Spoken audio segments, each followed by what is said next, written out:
नमस्ते दोस्तों।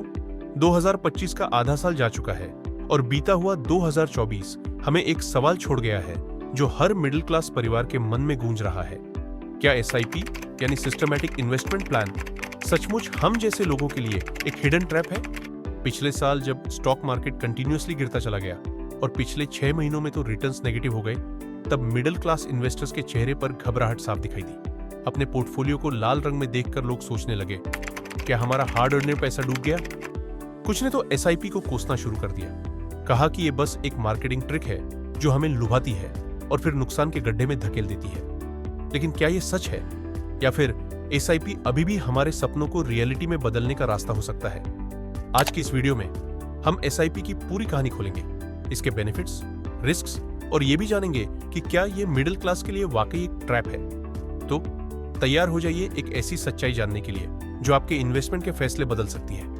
हमारी कहानी शुरू होती है दिल्ली के एक मिडिल क्लास मोहल्ले से, जहां अनिल और नेहा अपने 2 बच्चों आरव और काव्या के साथ रहते हैं। अनिल एक बैंक में मैनेजर है, हर महीने 60,000 रुपए कमाते हैं। नेहा एक प्राइवेट स्कूल में टीचर है, उनकी सैलरी 40,000 रुपए है। हर महीने घर का खर्चा, बच्चों की फीस और ईएमआई चुकाने के बाद उनके पास बचत के लिए मुश्किल से 10,000 रुपए बचते हैं। फिर भी वे अपने बच्चों के फ्यूचर और अपनी रिटायरमेंट के लिए कुछ करना चाहते हैं। एक दिन अनिल अपने दोस्त विशाल से मिलते हैं। विशाल बताता है कि उसने 5 साल पहले एसआईपी शुरू की थी और अब उसका पैसा दोगुना हो गया है। अनिल को यह सुनकर उम्मीद जागती है, लेकिन साथ ही डर भी लगता है। क्या ये सचमुच इतना आसान है या कोई हिडन रिस्क है? वो घर आकर नेहा से बात करते हैं और दोनों फैसला करते हैं कि हर महीने 5,000 रुपए एसआईपी में लगाएंगे।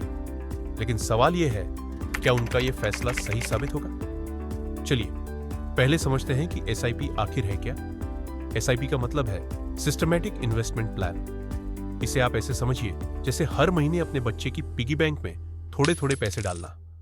आप हर महीने एक फिक्स्ड अमाउंट म्यूचुअल फंड में इन्वेस्ट करते हैं। म्यूचुअल फंड वो जगह है जहां कई लोगों का पैसा इकट्ठा करके शेयर मार्केट, बॉन्ड्स या गोल्ड में लगाया जाता है और एक एक्सपर्ट फंड मैनेजर इसे संभालता है। यानी आपको मार्केट की हर छोटी बड़ी बात समझने की जरूरत नहीं, बस हर महीने थोड़ा पैसा डालते रहें। उदाहरण के लिए, अगर आप हर महीने 5,000 रुपए डालते हैं तो वो पैसा अलग अलग कंपनियों के शेयर में लगाया जाता है। मार्केट ऊपर जाए या नीचे, आपकी ये छोटी राशि धीरे धीरे बढ़ती रहती है। Disciplined investment. हर महीने एक फिक्स्ड अमाउंट डालने से सेविंग की हैबिट बनती है। रुपी कॉस्ट एवरेजिंग। महीना 1 में एनएवी नेट एसेट वैल्यू 100 रुपए है। 5,000 रुपए को 100 से भाग देने पर मिलते हैं 50 यूनिट। महीना 2 में एनएवी 80 रुपए है। 5,000 रुपए को 80 से भाग देने पर मिलते हैं 62.5 यूनिट। महीना 3 में एनएवी 120 रुपए है। 5,000 रुपए को 120 से भाग देने पर मिलते हैं 41.67 यूनिट। इस तरह मार्केट के उतार चढ़ाव में भी आपका एवरेज खरीद मूल्य कम रहता है। Power of compounding. अगर आप 5,000 रुपए महीने 10 साल तक 12% रिटर्न पर लगाते हैं तो टोटल इन्वेस्ट 6 लाख रुपए होगा, लेकिन वैल्यू बढ़कर लगभग 11,79,000 रुपए हो सकती है। No timing stress. आपको मार्केट टाइमिंग की चिंता नहीं करनी, बस रेगुलर इन्वेस्ट करते रहें और लॉन्ग टर्म में फायदा आपके सामने होगा। Market volatility. 2024 में मार्केट गिरा, तब कई लोगों के पोर्टफोलियो रेड जोन में चले गए, लेकिन 2008 क्रैश के बाद भी लॉन्ग टर्म इन्वेस्टर्स ने रिकवरी देखी। Wrong fund selection. अगर आपने अंडर परफॉर्मिंग फंड चुना तो रिटर्न्स डिसअपॉइंट कर सकते हैं। Fees and charges. Management fees, exit load जैसी चार्जेस आपके नेट रिटर्न्स को कम कर देते हैं। Lack of patience. अगर आप पैनिक होकर एसआईपी बीच में स्टॉप कर देते हैं तो कंपाउंडिंग का फायदा खो सकता है। अनिल ने भी एक बार पैसा निकालने का सोचा था, लेकिन विशाल ने समझाया कि लंबा इंतजार ही असली की है। Risk profile.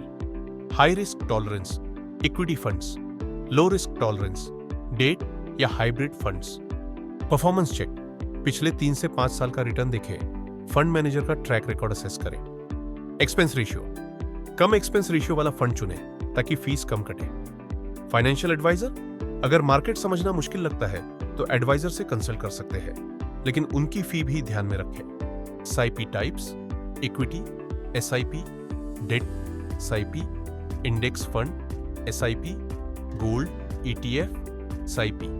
अपनी नीड्स और गोल्स के हिसाब से फंड चुनें। अब आते हैं वीडियो के मेन क्वेश्चन पर। क्या SIP मध्यम वर्ग के लिए ट्रैप है?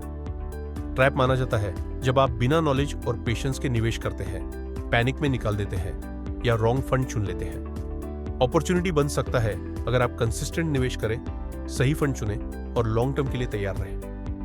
अनिल और नेहा ने 10 साल तक 5,000 रुपए प्रति माह निवेश किया और उनका 6 लाख रुपए का इन्वेस्टमेंट लगभग 12 लाख रुपए हो गया। अगर वे पैनिक में बीच में निकाल लेते तो गेन मिस हो जाता। SIP का इतिहास देखें। 1990 में शुरू होकर आज यह सबसे लोकप्रिय इन्वेस्टमेंट तरीका बन गया है। तो SIP तभी ट्रैप है जब आप समझदारी से नहीं खेलते, वरना यह आपके वेल्थ क्रिएशन का पावरफुल टूल बन सकता है। तो दोस्तों, SIP ट्रैप है या मौका, यह आपके हाथ में है। सही जानकारी, पेशेंस और लॉन्ग टर्म नजरिया इसे आपके लिए वरदान बना सकता है। निवेश से पहले अपने गोल्स समझें, रिसर्च करें और पैनिक न करें। अगर अनिल जैसे लोग ऐसा कर सकते हैं तो आप क्यों नहीं? अगर आपको यह वीडियो पसंद आया तो प्लीज लाइक करें, शेयर करें और सब्सक्राइब करना न भूलें। कमेंट में बताएं कि आप SIP के बारे में क्या सोचते हैं। अगली वीडियो तक निवेश करते रहें समझदारी से। धन्यवाद।